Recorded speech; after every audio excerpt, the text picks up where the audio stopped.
Pada pengajian ini kita akan membahas ayat Al-Quran yang berhubungan dengan akhlak semua nabi. Setiap nabi itu punya keistimewaannya sendiri-sendiri seperti kita ketahui kan. Misalnya Nabi Ayub terkenal bagi kita karena kesabarannya. Nabi Ibrahim terkenal kepada kita karena keteguhan pendiriannya. Nabi Musa terkenal kepada kita di dalam kekerasannya dalam menegakkan syariat. Jadi semua nabi mempunyai keistimewaan sendiri-sendiri.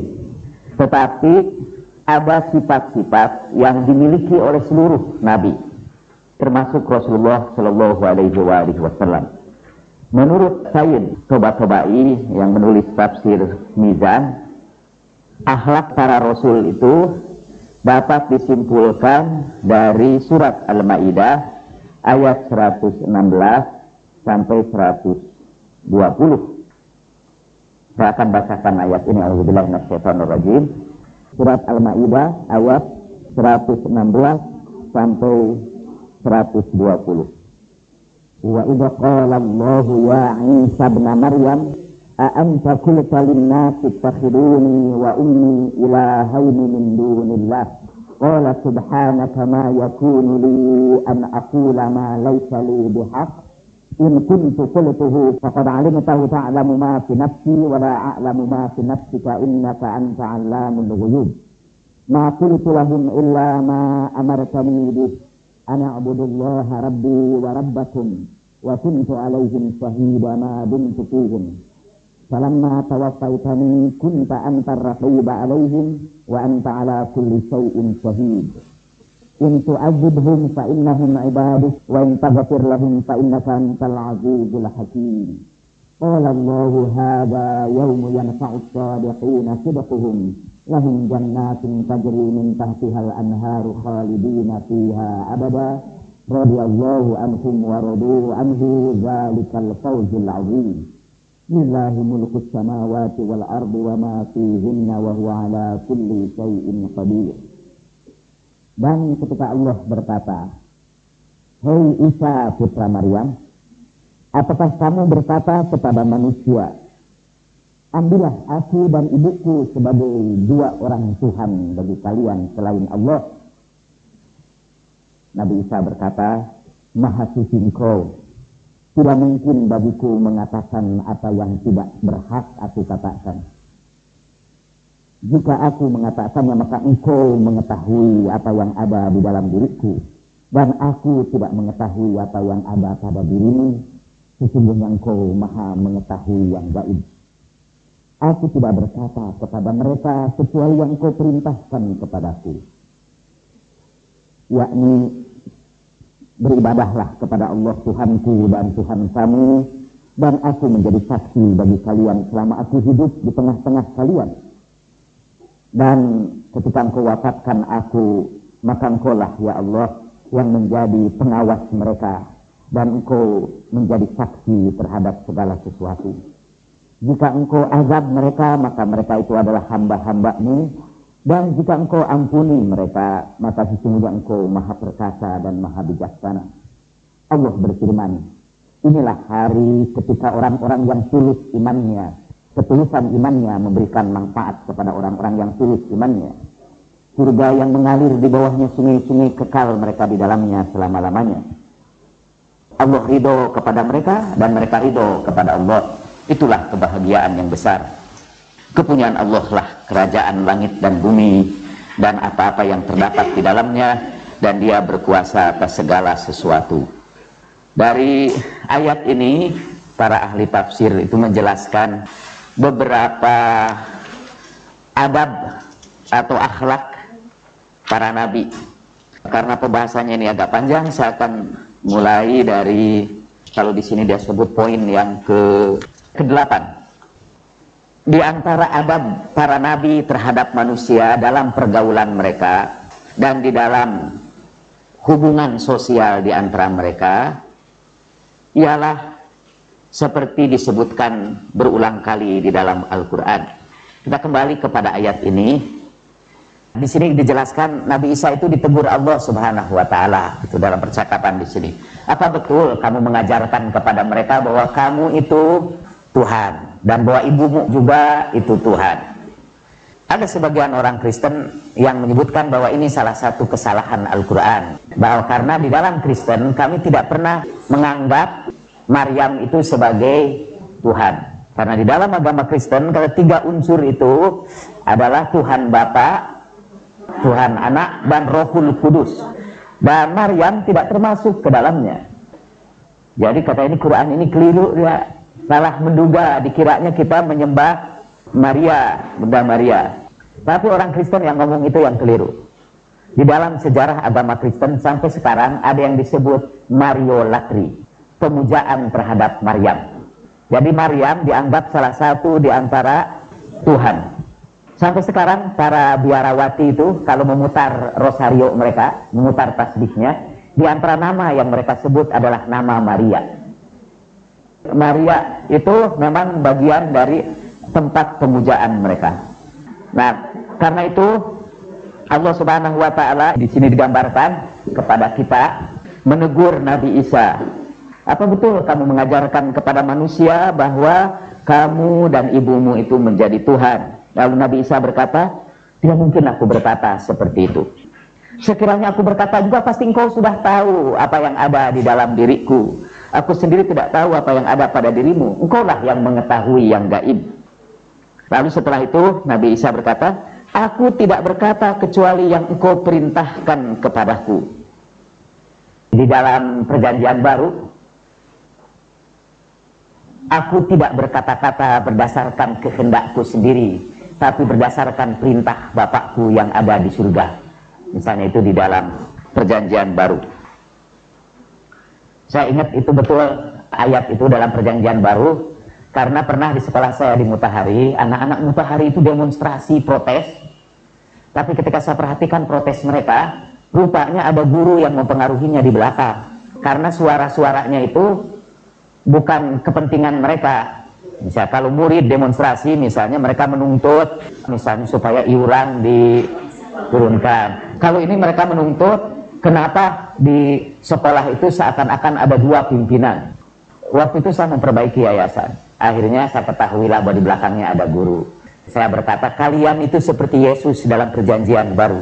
Aku tidak berkata berdasarkan kehendakku sendiri, tapi berdasarkan kehendak Bapa yang ada di kantor. Gitu. Tapi memang para nabi Rasulullah Shallallahu Alaihi Wasallam tidaklah berbicara berdasarkan kehendaknya sendiri, tapi berdasarkan kehendak Allah yang memerintahkannya. Wa ma yantiqu anil hawa in huwa illa wahyu yuha, di dalam surat An-Najm. Tidaklah nabi itu berkata berdasarkan hawa nafsunya, tapi berdasarkan apa yang diperintahkan Allah kepadanya.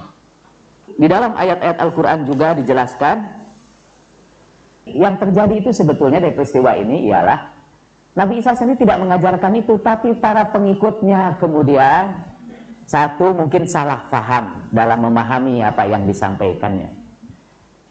Kadang-kadang memang mereka kan menggunakan bahasa-bahasa metaforis. Bahasa metaforis itu Nabi Isa itu kalau mengajar selalu ngajarnya itu dengan contoh-contoh, dengan perlambang-perlambang. Mungkin ketika menjelaskan Allah Subhanahu wa ta'ala, Nabi Isa menggambarkan Tuhan itu sebagai seorang Bapa yang penuh kasih. Jadi kamu punya Bapa, sebetulnya Bapa di dunia ini dan Bapa kamu di langit. Kata Bapa di situ sebetulnya kiasan, bukan dalam arti yang sebenarnya. Tetapi pengikutnya kemudian menjadi salah paham. Jangankan pengikut Nabi Isa, pengikut Rasulullah saja Sallallahu Alaihi Wasallam. Di dalam Al-Quran disebutkan Masalul jannatil lati wa'idal muttaqun, perumpamaan surga yang Allah janjikan kepada orang-orang yang takwa. Al-Quran menyebutkannya perumpamaan. Perumpamaan itu kan bukan dalam arti yang sesungguhnya, perumpamaan. Bahasa Indonesia banyak perumpamaan itu.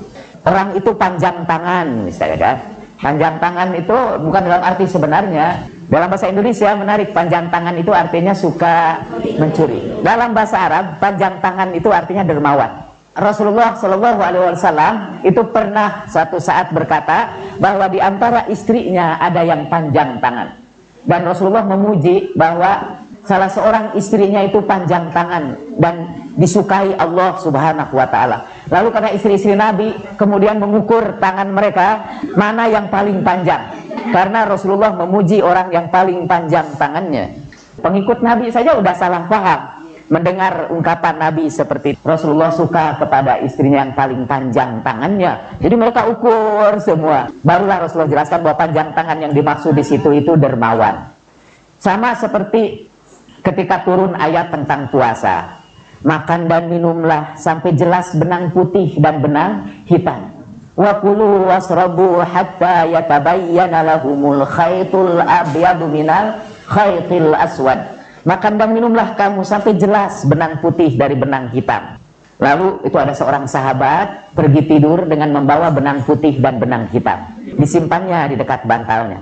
Malam hari menjelang sahur, dia makan sambil memandangi benang putih dan benang hitam. Tidak ada lampu di rumahnya, gelap gelita. Jadi dia makan terus sampai kelihatan jelas benang putih dengan benang hitam. Baru dia berhenti makan. Udah kelihatan ini, berhenti dia makan. Padahal yang dimaksud benang putih dan benang hitam itu ialah tanda waktu fajar. Ketika terbit fajar sidik dengan fajar kirib, kan ada dua macam fajar. Fajar yang sebenarnya dengan fajar pengantarnya. Jadi kalau sudah mulai muncul fajar yang sebenarnya. Begitu pula ketika turun ayat tayamum. Itu seorang sahabat langsung berguling-guling di atas tanah. Dia dalam keadaan jenabah lalu berguling-guling di atas tanah. Datang kepada Nabi Shallallahu Alaihi Wasallam. Jadi maksud saya, Nabi Isa juga begitu. Nabi Isa tidak bermaksud mengatakan bahwa ada Tuhan Bapa atau ada Tuhan Ibu apalagi. Tapi Nabi Isa berkata dengan perumpamaan. Tapi kemudian pengikut-pengikutnya mensalahpahaminya. Jadi salah satu di antara yang terjadi kepada seluruh Nabi, termasuk Rasulullah SAW, ialah bahwa sering pembicaraannya itu disalahpahami. Dan ajaibnya lagi, kesalahpahamannya itu yang rada awet, berlangsung terus kesalahpahamannya itu, turun-temurun ya sampai sekarang. Dalam Al-Quran disebutkan surga itu hanya perumpamaan saja. Perumpamaan surga itu misalnya di bawahnya mengalir air sungai, di situ ada sungai dari susu. Inna fil jannati nahron min laban. Ibu-ibu tahu itu kan lagu itu, Inna fil jannati nahron min laban. Di surga itu ada sungai dari susu. Kita bayangkannya tidak sebagai perumpamaan, benar-benar di sana itu ada susu, ada sungai dari minuman keras, kata sungai dari khamar. Walaupun minuman keras tidak bikin kepala pusing dan tidak haram di situ. Kemudian di situ ada bidadari. Kita bayangkan bidadarinya juga bukan sebagai perumpamaan. Jadi sama seperti kalau ada orang wajahnya seperti rembulan. Dia lihat ini bukan bulan, wajahnya biasa saja. Itu karena mengartikan bulan itu seperti bulan yang sebenarnya. Kalau ada orang di sini beribadat hanya untuk dapat bidadari di surga, kecewa entar. Karena yang dimaksud bidadari itu bukan bidadari dalam arti yang sebenarnya. Sehingga ibu-ibu kan jadi ribut, kalau di surga ada bidadari, kenapa tidak ada bidadara? Tidak ada laki-lakinya. Ada katanya bidadaranya. Itu kata para ustadz untuk menghentikan pembicaraan aja. Padahal itu pun sekali lagi perumpamaan. Nah, di sini disebutkan bahwa dalam contoh Nabi Isa alaihissalam, para nabi itu seringkali disalahpahami. Dan kadang-kadang kemudian sepeninggal beliau, seperti di sini disebutkan, kalau aku berada di tengah-tengah mereka, di tengah kaumnya, kata Nabi Isa, aku mengawasi kalian. Tapi setelah aku tiada, kata Nabi Isa kepada Allah Subhanahu wa Ta'ala, ya Allah, engkau sajalah yang mengawasi mereka, karena engkau menyaksikan segala sesuatu. Setelah meninggal para nabi, itu selalu sesudahnya itu terjadi perubahan di dalam ajaran agamanya, diubah oleh para pengikutnya. Satu, ada yang diubahnya karena salah paham. Padahal Nabi Isa mengajarkan tauhid, lalu pengikutnya mengajarkan Tuhan itu menjadi tiga. Yang kedua, karena kepentingan keduniaan, karena urusan-urusan keduniaan, terjadilah perubahan. Di dalam Sahih Bukhari, ibu-ibu diceritakan, nanti di hari akhirat, kata Rasulullah Shallallahu Alaihi Wasallam menunggu umatnya di telaga Al-Kautsar itu untuk memberikan minuman. Lalu digiringlah kepada Rasulullah sejumlah orang banyak sekali. Tapi sampai dekat kepada Nabi, digiring lagi dia, dijauhkan. Sampai Rasulullah bertanya, mau dibawa kemana ini? Ila jahannam, mau dibawa ke jahannam.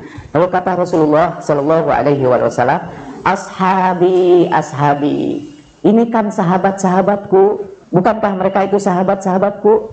Lalu Allah berfirman, innaka la tadri ma ahdatha ba'daka. Engkau tidak tahu Muhammad bahwa mereka sudah mengubah-ubah agama sepeninggalmu. Lalu digiringlah mereka. Hadis ini diriwayatkan dalam Sahih Bukhari beberapa kali. Sampai disebutkan fasuhkan, wasuhkan, celaka benar orang yang mengubah-ubah agama sepeninggalku. Sama juga seperti yang terjadi kepada Nabi Isa alaihissalam juga terjadi kepada Rasulullah Shallallahu Alaihi Wasallam. Di sini disebutkan salah satu juga apa yang dialami oleh para nabi ialah ketika mereka berdakwah itu bukan saja mereka disalahpahami, tetapi juga mereka seringkali dikecam, dicemoohkan. Tapi walaupun begitu, dari ucapan para nabi itu tidak pernah keluar kata-kata yang kasar, tidak pernah keluar kata-kata yang kotor. Walaupun ia berhadapan dengan orang-orang yang mengecam dia, mencemoohkan dia, menghinakan dia. Saya baca di sini. Wa ammal adab fil qaul, adapun adab Nabi di dalam pembicaraannya, fa innaka la tajidu fi ma hukiya min sagarati aqwalihim ma'al uttati wal jahalati ay yukhatibuhum bi syai'in mimma yasu'uhum aw satama aw ihanata aw izra'a wa qad nala minhum al mukhalifuna bi syatmi wa ta'ni wal istihza'i wa sukhriyah kullu manalin falam yujibuhum illa bi ahsanil qaul wa ahsanil wa'd mu'ridina anhum bisalam wa idza khatabahumul jahiluna qalu salama. Di antara adab para nabi itu ialah ketika berhadapan dengan orang-orang jahil, orang-orang yang tidak mengerti agama, yang berbicara kepada mereka dengan pembicaraan yang menyakitkan hati mereka, yang merendahkan mereka, Nabi tidak membalasnya dengan hal-hal yang menyakitkan hati mereka atau merendahkan mereka. Ia menjawabnya dengan cara yang paling baik, dengan nasihat yang paling tulus. Mereka menjawabnya dengan salam. Wa idza khatabahumul jahilun qalu salama. Apabila orang-orang jahil menemui mereka, berbicara kepada mereka, mereka menjawabnya dengan ucapan salam. Dan di sini ada banyak contoh ucapan-ucapan para nabi ketika berhadapan dengan kaumnya.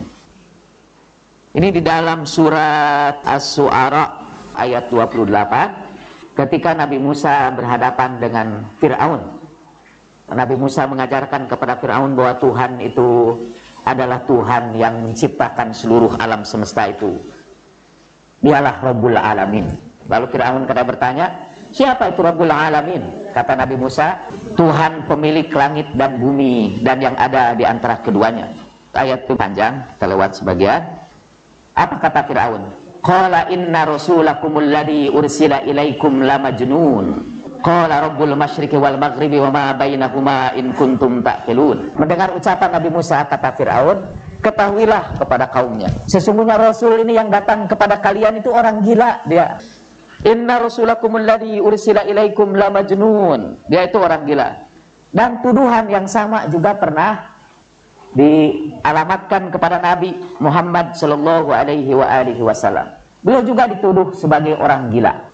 Sampai ayat Al-Quran turun menegaskan, wa ma sahibukum bimajnun. Sahabat kamu itu bukan orang gila. Nabi Shallallahu Alaihi Wasallam disebut sebagai orang gila. Di sini disebutkan sampai Siti Maryam saja kan, dia dianggap seorang perempuan pezina, dituduhnya. Qalu ya Maryam laqad ji'ta syai'an fariyya ya ukhta Harun ma kana abuki imra'asu'in wa ma kanat ummuki baghiyya. Ketika Siti Maryam datang dengan membawa Nabi Isa alaihissalam, kaumnya menuduh dia berzina. Hei Maryam, kau sudah datang dengan perbuatan maksiat yang besar. Hei saudara Harun, aneh kamu kenapa sampai jatuh kepada perbuatan maksiat seperti itu. Padahal bapakmu itu bukan orang buruk dan ibumu juga bukan seorang perempuan nakal. Nah, Siti Maryam kan tidak menjawab itu, tidak menjawab dengan cemoohan lagi atau ejekan lagi, tapi Siti Maryam menjawab, memberi isyarat kepada bayi. Sampai mereka bertanya, Kaifa nukallimu man kana fil mahdi sabiyya? Bagaimana mungkin kita bicara kepada seorang anak yang masih berada di dalam buayan? Lalu anak itu berkata, ini Abdullah atanil kitaba wa ja'alani nabiyya. Rasulullah Shallallahu Alaihi Wasallam juga disebut sebagai orang gila. Bukan itu saja, beliau dianggap orang yang kena sihir. Beliau disebut tukang sihir juga, tapi sekaligus juga disebut sebagai orang yang kena sihir. Misalnya di dalam surat Al-Furqan ayat 9. Wa qala zalimuna in tattabi'una illa rajulan mashura.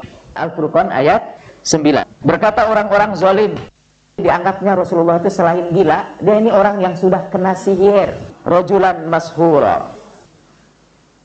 Itu sebagian dari ayat Al-Quran yang berkaitan dengan adab para nabi dan akhlak Rasulullah Shallallahu Alaihi Wasallam. Sekarang ini saya akan membacakan, mungkin tanpa komentar apa-apa, hadis-hadis tentang akhlak Nabi Shallallahu Alaihi Wasallam seperti yang disaksikan oleh para sahabatnya. Ada sebuah riwayat yang panjang diterima dari bin Abi Halah. Dia menerimanya dari laporan Imam Hasan, cucu Rasulullah Shallallahu Alaihi Wasallam. Yang awal digambarkan tentang keadaan fisik Nabi Shallallahu Alaihi Wasallam, dan saya akan lewat itu, agak panjang, kita sudah sering mendengar itu. Kemudian orang ini yang meriwayatkan hadis ini, bin Abi Halah At-Tamimi, ditanya orang, bagaimana caranya Rasulullah bicara? Kalau Rasulullah bicara, lalu dia jawab, kana Nabiyyu sallallahu alaihi wasallam mutawasilul ahzan, daimul fikri laisa lahu raha, tawilu samti la yatakallamu fi ghairi hajah, yaftatihul kalam wa yahtatimu bihu bi asdaqi, yatakallamu bi jawami'il kalim, faslan la fudula fihi wa la taksir, damsan laisa bil jafi wa la bil mahin. Rasulullah itu, kebanyakan Rasulullah itu seperti tampak dalam keadaan berduka cita. Beliau banyak berpikir, seperti tidak pernah beristirahat. Beliau lama sekali diamnya, dan beliau tidak pernah berbicara kecuali kalau perlu saja. Dan kalau ia bicara dengan kata-kata yang pendek tetapi mengandung makna yang dalam. Dalam bahasa Arab itu disebut jawami'ul kalim. Beliau itu menghemat kata-katanya. Kalau beliau bicara dengan sangat jelas, tidak pernah berlebih-lebihan berkatanya, dan tidak pernah berkekurangan. Jadi Rasulullah itu bukan tipe manusia yang suka menghambur-hamburkan kata-kata. Jadi yang beliau bicarakan itu memang yang betul-betul berisi. Setiap katanya itu mengandung makna, tidak dilebih-lebihkan. Yang dimaksud tidak dilebih-lebihkan itu, sekarang kan kita mengenal apa yang disebut redundansi. Redundansi itu sebetulnya udah jelas itu, tapi masih ditambah lagi dengan kata-kata yang lain. Kadang-kadang kita mendengar seorang mubalik berbicara panjang sekali, tapi sebetulnya hanya menjelaskan hal yang sama, tapi diulang-ulang hanya dengan mengutak-atik pembicaraannya, utak-atik pembicaraan. Rasulullah itu kalau berbicara, beliau menghemat betul kata-katanya itu, tidak menghamburkan kata-kata yang tidak perlu. Sampai beliau berpesan kepada kita semua, dari kebaikan seorang mukmin, kata Rasulullah Shallallahu Alaihi Wasallam, ialah tarkuhu ma la ya'nih, kalau dia sudah meninggalkan hal-hal yang tidak bermanfaat baginya. Berbicara pun, kalau seorang mukmin, kata dia sudah meninggalkan pembicaraan yang kira-kira tidak bermanfaat baginya. Rasulullah juga memuji orang yang banyak diam. Kalau saya baca hadis-hadis tentang itu, rasanya saya ingin berhenti aja sebagai mubalik. Karena kata Rasulullah, kalau engkau sering menemukan seorang yang banyak sekali diamnya, berhati-hatilah, karena dia sudah mendapat hikmah, dia sudah mendapat kearifan kalau dia banyak diam. Rasulullah Shallallahu Alaihi Wasallam bersabda, berbahagialah orang yang menahan kelebihan omongannya dan memberikan kelebihan hartanya. Tuba liman amsaka sabla kalameh, berbahagialah orang yang menahan kelebihan omongannya tapi membagi-bagikan kelebihan hartanya. Jadi kalau ibu itu mau bagi-bagikan kelebihan harta, itu jangan omongan, Kalau omongan lebih baik kita menahannya, mengurangi pembicaraan kita. Rasulullah Shallallahu Alaihi Wasallam juga sampai bersabda, sampai beliau sendiri memberikan contohnya kan. Kata Rasulullah, salah satu ciri orang yang beriman ialah kalau dia ngomongnya yang baik, dan kalau tidak ada yang baik yang diomongkan dia diam. Man kana yu'minu billahi wal yaumil akhir falyakul khairan aw liyasmut. Iman kepada Allah dan hari akhir, hendaklah ngomong yang baik, kalau tidak bisa diam saja. Rasulullah juga bersabda sallallahu alaihi wasallam, kalian bisa menjamin kesucian apa yang ada di antara kedua gerahammu dan apa yang ada di antara kedua pahakmu. Aku jamin kalian dengan surga. Saya tidak harus menjelaskan kan, karena ibu-ibu ya udah paham. Yang di antara dua geraham artinya lidah kita. Masih tentang pembicaraan Nabi Shallallahu Alaihi Wasallam, karena Rasulullah Shallallahu Alaihi Wasallam yukhzinu lisanahu illa amma kana ya'nih. Rasulullah itu menyimpan lidahnya itu seperti perbendaharaan yang sangat berharga, dan beliau hanya melepaskan lidahnya untuk sesuatu yang bermanfaat baginya. Sebutkan apa saja, misalnya kapan saja Rasulullah itu bicara, yu'alifuhum wala yunaffiruhum. Kalau pembicaraan itu membahagiakan orang, menggembirakan orang. Sekiranya Rasulullah itu bicara yang tidak perlu, itu tidak perlunya itu perlu. Karena beliau berbicara yang membuat hati orang itu bergembira. Kan kadang-kadang ada pembicaraan kita itu yang sebetulnya tidak perlu sih, tapi dia menggembirakan orang lain. Misal kalau orang Sunda ketemu ada tetangganya lewat rumahnya, dia tanya, "Bagi ke mana?" gitu. Lalu dia jawabnya juga tidak jelas. Dia jawab, "Kapayun, mau kemana?" "Ke depan." Itu kan kalau betul-betul memang mau tanya, mau berangkat kemana, mestinya jawaban itu kan jelas. Harusnya disusul, ke depannya kemana? Pertanyaan itu memang bukan cari informasi, tapi itu basa-basi yang dimaksudkan untuk menyenangkan hatinya. Sama seperti pertanyaan kita juga kan, "Hi, how you doing?" Atau "How are you?" Kita selalu menjawab, "Fine, thanks." "Apa kabar?" gitu kan. "Baik." Padahal kalau betul-betul nanya kabar, jawabannya, "Apa kabar?" Baca aja koran ya. Gitu kan. Tapi pembicaraan kita memang bukan dimaksudkan untuk memberikan informasi, tapi hanya untuk menjalin persaudaraan. Yu'allifuhum wala yunaffiruhum. Dan Rasulullah juga sering berbicara seperti itu, untuk membahagiakan hati orang yang mendengarnya. Dan di dalam riwayat Nabi itu paling sering menanyakan sahabat-sahabatnya itu. Tampaknya beliau itu hafal betul itu sahabatnya itu masing-masing. Bukan saja hafal namanya, tetapi juga hafal akhlaknya dan keadaannya. Misalnya ketika satu saat, saya pernah cerita kepada ibu, bukan ada seorang sahabat Nabi yang telinganya agak tuli. Kalau dia masuk ke majelis, dia selalu cari tempat paling depan. Satu hari orang itu hilang, tidak ada di majelis-majelis Nabi. Itu beliau tanya sama setiap orang, "Ada yang tahu dia ini siapa?" "Si fulan itu kemana?" kata Rasulullah. Tanya sama sahabatnya, sampai akhirnya ketemu dengan saudaranya. "Oh iya," kata saudaranya, "sudah berhari-hari saudara saya itu mengunci dirinya di kamar dan tidak mau keluar rumah, pekerjaannya menangis setiap hari." "Kenapa?" kata Nabi. "Karena pada suatu saat engkau pernah menyampaikan ayat Al-Quran, yaitu di dalam surat Al-Hujurat ayat yang pertama. Hei orang-orang yang beriman, janganlah kamu mengeraskan suara kamu di atas suara Rasul. Nanti hapus amal-amal kamu, padahal kamu tidak merasakannya." Saudara saya itu berpikir, karena dia ini agak tuli, kalau tanya itu kepada Nabi, tanyanya dengan suara yang keras. Dengan suara yang keras.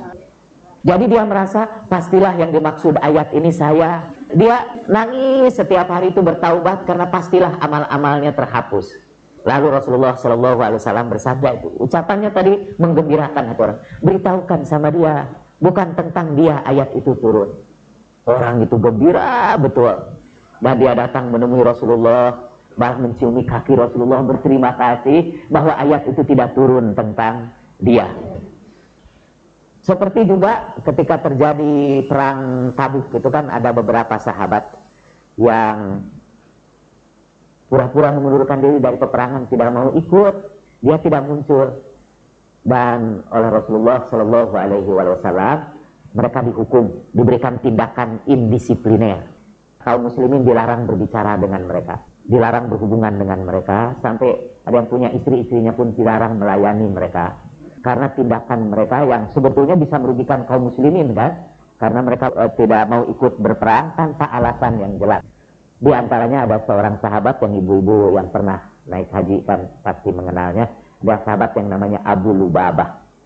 Karena perlakuan Nabi seperti itu dan karena keputusan Nabi yang menghukum dia, akhirnya dia merasa menyesal. Dia mengikatkan dirinya, tubuhnya di tiang masjid di situ, sampai sekarang disebut itu tiang taubat. Dia ikat sendiri gitu, kemudian dia hanya melepaskan untuk keperluan-keperluan ini, tidak makan, tidak minum, sampai satu saat datanglah ayat yang menunjukkan pengampunan Allah terhadap mereka, dan Nabi juga mengampuni mereka, termasuk Abu Lubabah itu. Waktu Abu Lubabah diberitahu itu ada seorang yang bawa kabar gembira. Begitu dia dengar kabar gembira itu, saking berterima kasihnya, dia melepaskan pakaiannya, mungkin yang tidak membuka auratnya, kemudian diberikan kepada pengantar berita itu. Saking gembiranya, dia lari menemui Nabi, dia juga menciumi Nabi dari kaki sampai ke atas, karena rasa terima kasihnya bahwa Allah telah mengurungkan ampunan kepadanya. Karena itu kita pun kan dianjurkan sekarang, tiang Abu Lubabah itu terletak di Raudhah itu, dekat dengan makam Nabi Shallallahu Alaihi Wasallam. Tapi sekarang kita tidak usah mengikatkan tubuh kita di situ, kita bertaubat aja betul-betul. Dan yang kedua, mungkin kita tidak ada pemberitahuan apakah taubat kita diterima Allah Subhanahu Wa Taala. Tetapi kita harus yakin bahwa kalau kita bertaubat di situ, Allah Subhanahu Wa Taala insya Allah akan menjawab taubat kita. Rasulullah itu hanya melepaskan lidahnya untuk sesuatu yang bermanfaat saja. Beliau senang menggunakan kalimat-kalimat yang menggembirakan hati orang dan tidak membuat mereka takut. Wa yukrimu karima kulli qaumin wa yuwallihi alaihim. Beliau itu memuliakan orang yang paling mulia di antara kaum itu dan memberikan kekuasaan kepada orang yang berkuasa di tempat mereka. Jadi kalau ada pemimpin satu kaum, beliau hormati pemimpinnya itu. Wa yatafaqqadu ashabah. Beliau seringkali mencari-cari sahabatnya kalau beliau tidak menemukannya. Yatafaqqadu mungkin sebetulnya dalam bahasa Inggris itu ada terjemahannya. Miss ya. I miss you. Misalnya ada seorang sahabat, ini dulu pernah dengar itu dari para ustadz dulu, namanya Abu Umamah. Lama dia tidak menghadiri majelis Nabi.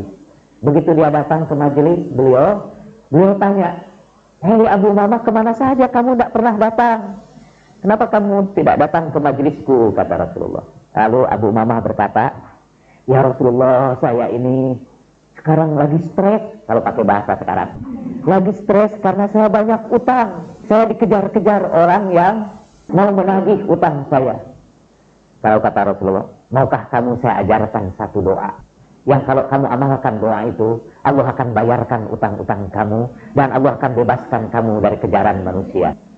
Asal kamu amalkan doa itu, tentu saja, kata dia.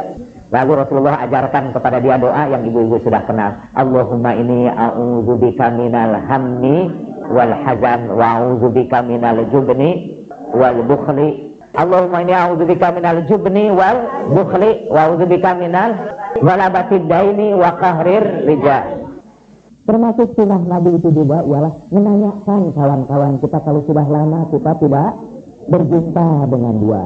Kita kunjungi dia kalau tiba-tiba dia hilang dari majelis kita. Saya ingat kepada Dr. Jeffrey Lang yang menulis buku Even Angels Ask. Dan dia menulis satu buku lagi, Total Surrender, kepasrahan penuh kepada Allah Subhanahu Wa Taala. Waktu dia masuk Islam, ada kawannya lagi namanya Brown. Kulit putih, walaupun namanya Brown, tapi dia sebetulnya white. Sering datang ke masjid, sebetulnya dia hilang. Jemaah kaum muslimin lainnya tidak merasa kehilangan dia. Tidak yatafaqqaduhum. Tidak ada yang merasa kehilangan. Kemana itu situ? Biasa aja sih. Kecuali sesama kulit putih ini si Jeffrey Long ini. Dan sesama mu'alaf.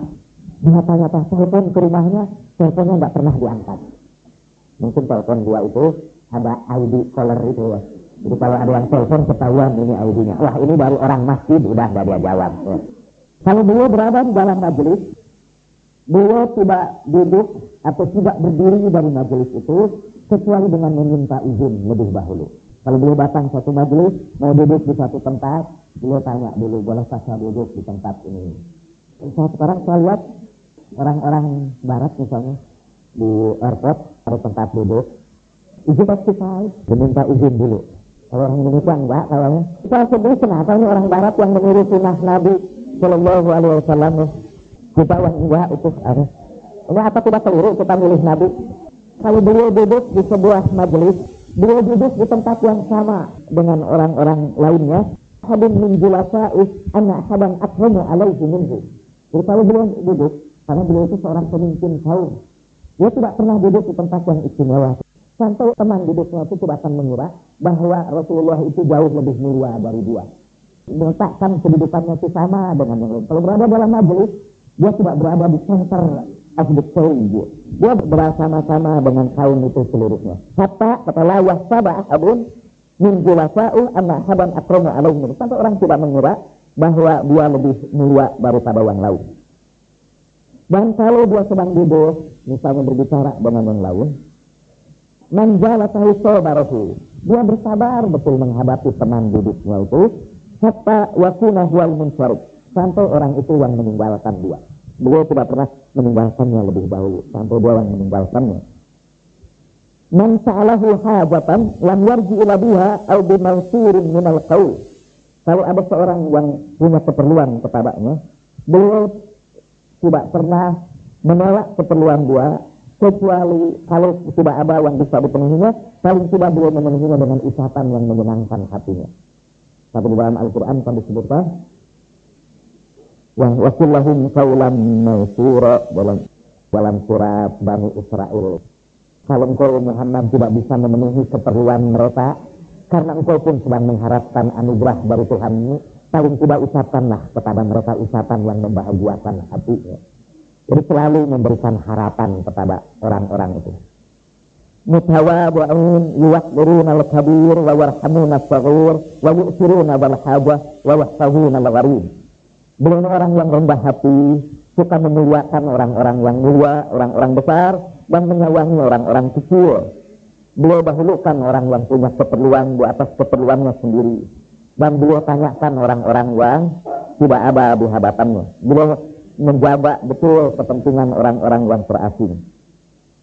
Kalau beliau berada di tengah-tengah sahabatnya, terkana sallallahu alaihi wasallam ba'imal basar, sahlal khuluq, lawunul jamid, law sabusarrun, wala ghaluzun, wala sakhabun, wala sahafun, wala ayyabun, wala nabahun, wa taghasalu amma la wafahu.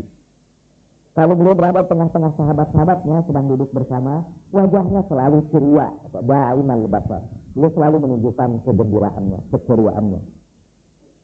Dan beliau itu banyak tersenyum, banyak tertawa kalau beliau berada di tengah-tengah sahabat-sahabatnya atau di tengah-tengah keluarganya. Beliau pernah saya sampaikan, beliau itu banyak tertawa, banyak tersenyum kecuali ketika sedang berkhutbah. Kalau berkhutbah beliau itu serius seperti orang yang memimpin pasukan di medan pertempuran. Tapi kalau berbicara begini, Rasulullah itu suaranya pada lemah lembut. Beliau selalu ceria dan selalu memiliki akhlak yang menggembirakan orang yang besertanya. Beliau bukan orang yang keras, bukan orang yang kasar, bukan orang yang suka mencela, bukan orang yang suka menyalahkan. Tapi juga Rasulullah bukan orang yang suka, dalam bahasa kita, menjilat. Menjilat artinya memuji-muji yang tidak sebenarnya. Memuji karena ada pamrih ya.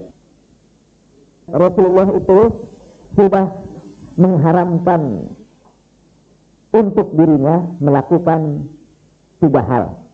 1, bertengkar. Kedua, memperbanyak pembicaraan daripada yang tidak perlu. Dan kemudian dalam pergaulannya dengan manusia, Rasulullah meninggalkan 3 hal. 1, beliau tidak pernah mencela seseorang atau mempermalukannya. Kalau beliau bergaul dengan manusia, yang beliau haramkan kepada dirinya, beliau tidak pernah lakukan perbuatan yang mencela seseorang atau mempermalukannya. Hatta ketika Rasulullah memberi nasihat sekalipun, beliau berikan nasihat itu dengan cara yang tidak mempermalukan orang itu. Saya pernah berikan contoh, bagaimana Rasulullah menganjurkan Abdullah ibnu Umar untuk sholat malam. Beliau berkatanya, sebaik-baiknya pemuda adalah Abdullah ibnu Umar, asalkan dia rajin sholat malam, kata Rasulullah. Diumumkan itu, baru Rasulullah tidak mengatakan itu jelas benar tuh Abdullah ibnu Umar itu nggak pernah mau sholat malam, gitu. Tidak, beliau tidak mengesannya, tapi beliau memujinya dalam memberikan nasihat itu. Beliau itu juga tidak pernah mencari-cari kesalahan orang lain. Cari-cari kesalahan orang lain itu tidak pernah beliau lakukan. Walau watakallamu ila fina roba sawabah. Apabila beliau tidak berbicara kecuali pembicaraan yang di situ beliau mengharapkan pahala dari Allah Subhanahu wa taala. Wa idza takallama atraqa julasa'uhu ka'anna 'ala ru'usihim musawwir. Fa idza sakata takallamu. Kalau Rasulullah berbicara, para pendengarnya tetap menundukkan kepalanya seakan-akan burung-burung bertengger di lehernya. Wa idza sakata, baru ketika Rasulullah diam, takallamu, mereka mulai berbicara.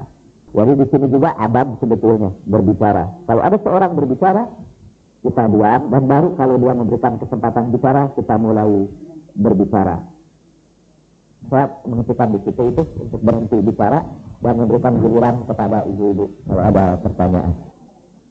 Rasulullah itu tahu si Brownnya itu hilang, telepon ke rumahnya tidak diterima.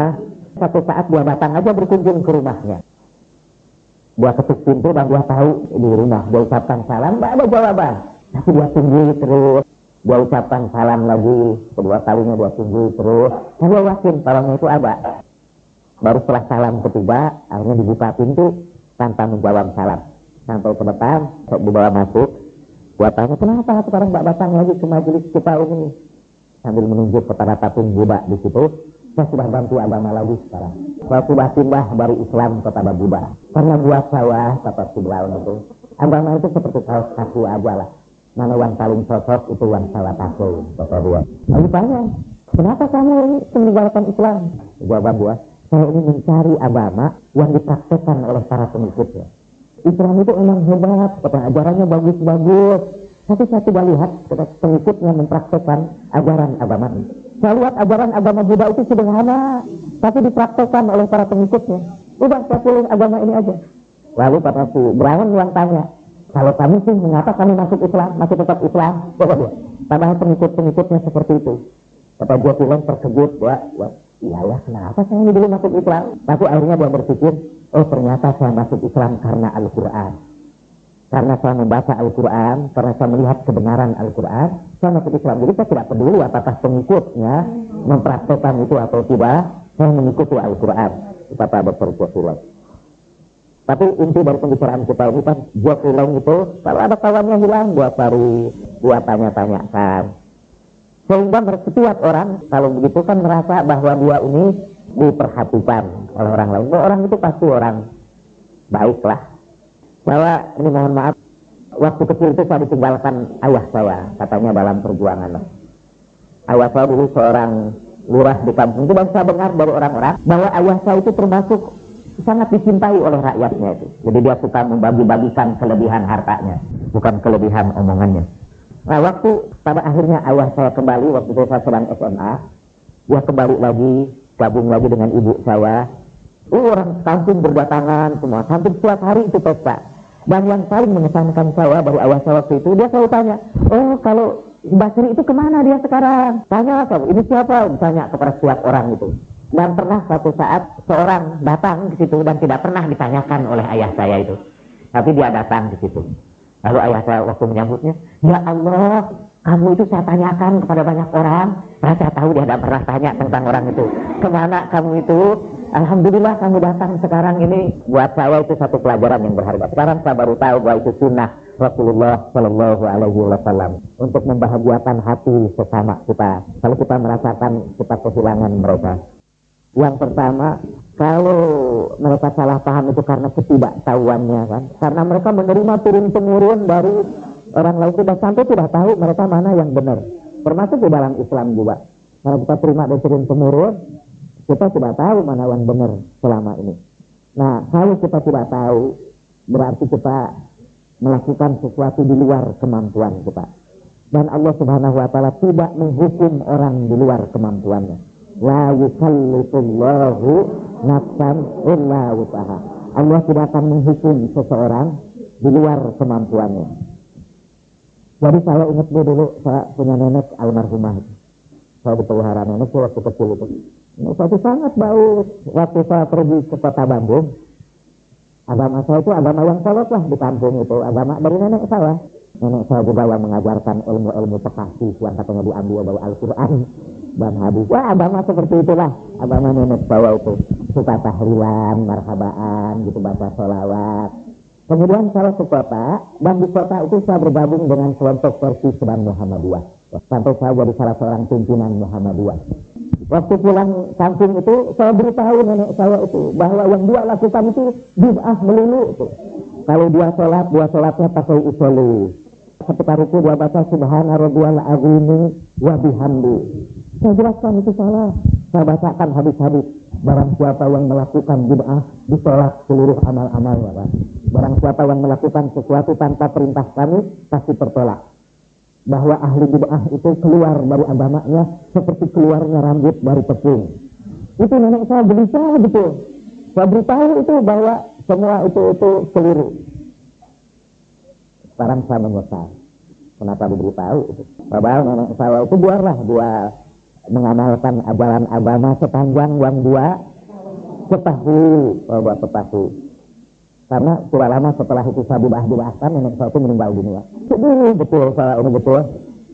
Sedih itu karena kok nenek saya belum sepenuhnya meninggalkan dibahasnya. Bingung dia kan, tiba-tiba pelajaran yang dipelajarinya puluhan tahun harus dihapus oleh cucunya yang aneh itu, yang batas ilmu baru kota, bapak-bapak gitu. Buat sahabat kalau orang-orang yang menjalankan agama sejauh yang mereka ketahui, insya Allah tidak dihukum Allah karena ketidaktahuannya.